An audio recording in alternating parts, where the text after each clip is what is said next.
White House Chief Strategist Steve Bannon and Chief of Staff Reince Priebus made a joint appearance today at CPAC.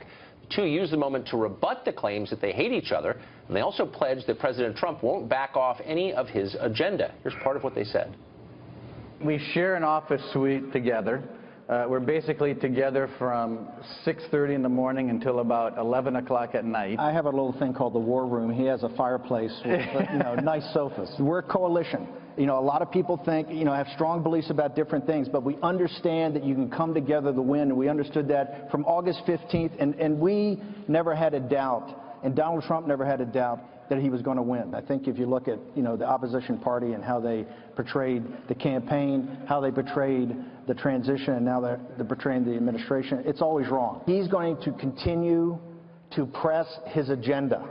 And as economic conditions get better, as more jobs get better, they're going to continue to fight. If you think they're going to give you your country back without a fight, you are sadly mistaken.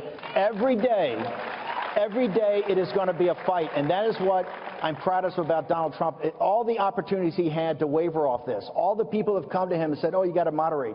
Every day in the Oval Office, he tells Reince and I committed this to the American people, I promised this when I ran, and I'm going to deliver on this.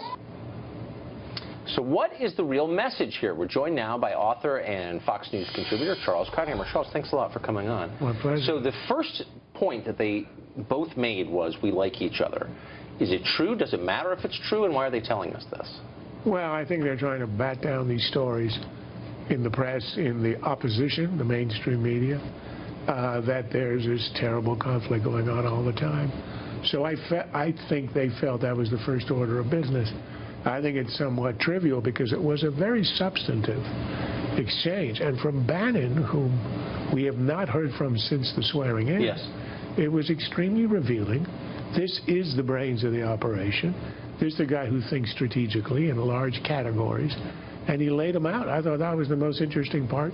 And unfortunately, it got the least amount of coverage. Of course. So what were they? I mean, you said he described basically their aims thematically. What are they? Yeah, I mean, he got a representation of Trumpism that you could never get out of Reince or out of Trump.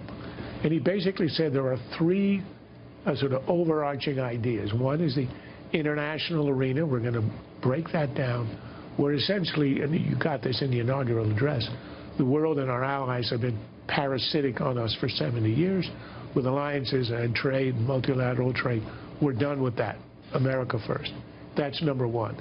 The second is what he calls economic nationalism, meaning trade and immigration. We're looking after America first again in terms of economy. And the third is the destruction of the administrative state. Now, on the third one, I think you can get a consensus among all conservatives, and we're all rooting that on. And I think the first salvo in that war happened yesterday when the Trump administration reversed the bathroom bill that had been issued by the Obama administration, which whatever your ideas, feelings about transgender sexuality, it is not the province of the federal government. It's nothing to do with the overblown Leviathan state. And it's a way of saying we're going to smash all this and we're going to eliminate this sort of excess. On that, that's Reaganism. That's hardcore Reaganism, the regulatory rollback. On the other two, this is going against the tradition of the last 30 years, and he will run into trouble, especially on the second, having to do with trade in Congress. So this was rolled out at CPAC, though. So this was a centerpiece of today's conference, and it's traditionally a place where conservative grassroots kind of define what it is to be conservative. This looks like the new conservatism, or a version of it. Is it the largest, do you think, constituency within the conservative tent? I think it's a good indicator. It's the straw poll of conservative thinking, in the same way that they take a poll of their presidential preferences. It's not terribly accurate. Trump came third last time. But it is, I think it's a good reflection of where conservatives are.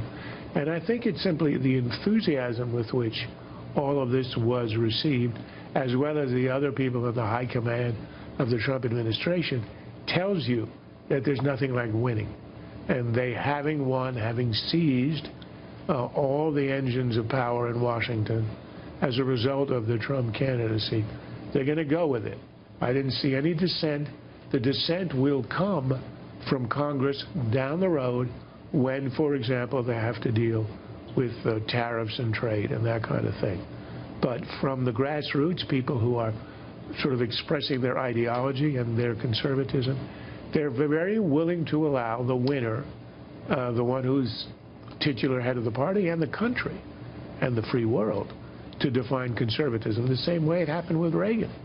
Reagan came into a mildly center-right party, and he changed it. Yeah. It became Reaganite. Forever. And now this is, Bannon is thinking through how to make a new ideology, and he expressed it rather well.